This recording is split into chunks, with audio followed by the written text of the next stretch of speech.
So ngayon dito sa kasi ito yung update nga po dito kay Konsehal Igme. 'Di ba nung May 3 naglabas po siya ng video na kung saan ay pinapakita po doon sa CCTV footage kung paano po siya ginawaan ng, matinding, napakatindi talaga nung ginawa sa kanya at, siya nga po ay, nakaligtas talaga sa kapahamakan diyaan, kitang-kita naman. Ngayon, eto daw pong, Konsehal Igme, meron na pong matibay na suspect talaga daw. Tapos, eto pong suspect na ito, tad-tad din ng kaso. Kaya naku, sigurado na malaki-laki po talaga magiging problema bukod po sa, mga kaso na kinakaharap nito sa iba't ibang tao, madadagdagan pa ng isang non-bailable mula kay Konsehal Igme. Kaya ano na 'yan, kumbaga hindi na kailangang i-memorize pa, alam naman natin kung sino ang pinag-iisipan diyaan. Kasi nga po, etong si Konsehal Igme ay ilang beses naman ding pinagsalitaan ng hindi maganda, nitong ating bida. Kaya po naku, eto nga kasi galing lang din naman 'to sa isa nating, tropa pips na nagbalita sa atin. Actually wala naman din tayong, pinanghahawakan kung totoo ba 'to o hindi. Pero, kung totoo, di sana, ah, talagang kailangan maidemanda 'yan. At, kailangan na eto nga si Konsehal Igme ay mabigyan po ng, hustisya talaga dahil nanganib ang buhay talaga nito. At, meron din pong balita na etong, si Konsehal Igme daw po ay hindi po pinababayaan ng kanyang mga kabrad. Meron pong mga kabrad si Konsehal Igme na nakatutok po dito sa nangyari sa kanya, tinutulungan po siya na mabigyan po siya ng hustisya. Naku, sana talaga, mapatunayan sa korte na si Kulaong ang, isa sa mga may kagagawan nito. Kasi kapag po napatunayan 'yan kasi yung mga kaso ni ni Kulaong kay MG, kay Ma'am Joanna, sa pamilya ni Ma'am Joanna, sa nanay ni MG, kay Attorney Kalinisan, kay, Chief Lacanilaw, kay Manny Pacquiao, lahat 'yan bailable, lahat 'yan na kaya talagang i-bail. Pero ang kaso na ito napaparating mula dito kay Konsehal Igme kung sakaling si Kulaong talaga ay may kinalaman diyan. No bail 'yan.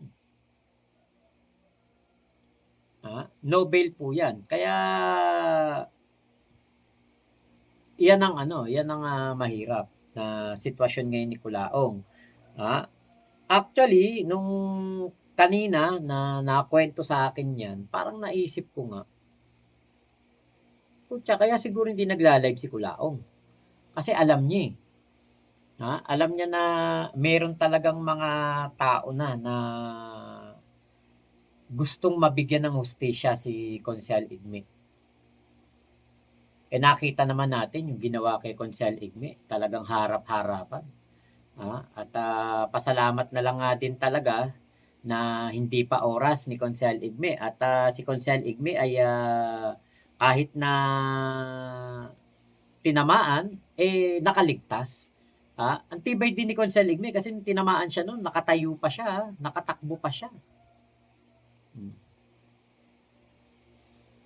Nakikita ko, si Konsehal Igme nagpa-firing 'to, meron 'tong, alam sa paghawak ng baril. Kaya lang, nung time na yon hindi nakapaghanda si konsehal, Alam ko meron 'yan, nakita ko 'yan parang ano siya, nagpa-firing. Eto, ayan, nagpa-firing siya, oh. Oh. Marunong. Oh, ayun oh, nakakatama oh.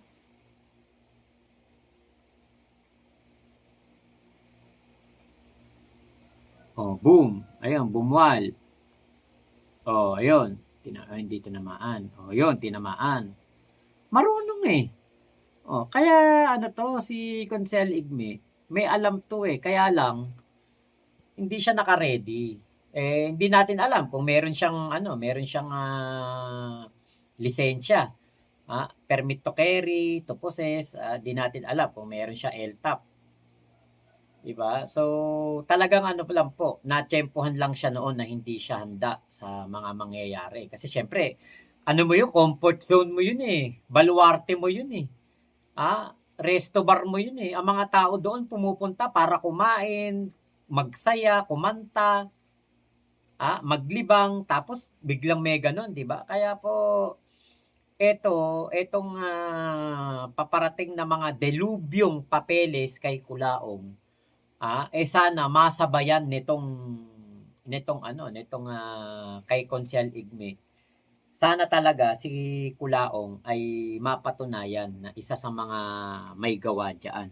Kasi yan po, wala na talagang laya si Kulaong diyaan. Kasi bukod sa Nobel, yung mga pwedeng ikaso, eh, kung meron din pong ebidensya kasi nakita naman natin kung paano pagsalitaan din ni Kulaong si ano eh, si Consel Igme, 'di ba? Buti sana kung etong pagsasalita ni ano ni Kulaong, kay Consel Igme eh ganun-ganun lang, simple-simple lang, hindi. Kakaiba 'to eh. Kaya anohin natin 'to, sana nga talaga ay bantayan lang ba natin kasi si Consel Igme naman ang magbabalita sa atin 'yan eh. Yun daw pong inutusan, yun ang matindi, yung inutusan,